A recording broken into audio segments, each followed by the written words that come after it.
Authorities are reporting a drop in tobacco hectarage this season after some farmers called it quits. The slump in the number of farmers registered to grow tobacco could have a negative impact on a sector that witnessed spectacular rebound.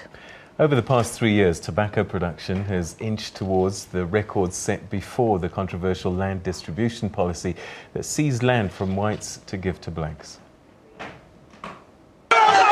There were signs last season that the tobacco bubble could be bursting. First day of sales, farmers turned riotous after receiving poor prices, and some vowed not to return. Now, with the forecast of even poorer rains, fewer farmers registered as growers for 2016, according to the tobacco governing body, and even fewer bought inputs. There was a reduction in the amount of tobacco seed bought by farmers ahead of the season. The figures were down by about 34–35%.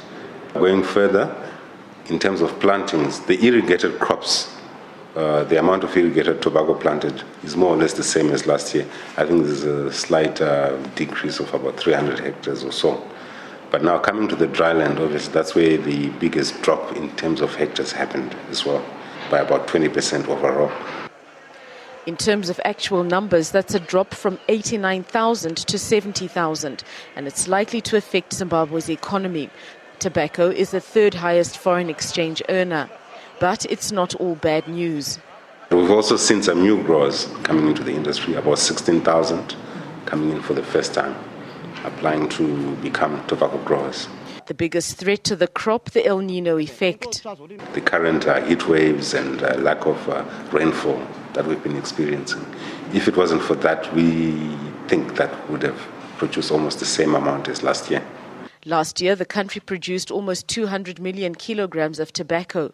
Rains in the last week revived some hopes that the crop could be saved. But the overriding opinion here is that the country will struggle to match the previous year's output. Shingai Nyoka, SABC News, Harare, Zimbabwe. Now, one of the main attractions at the World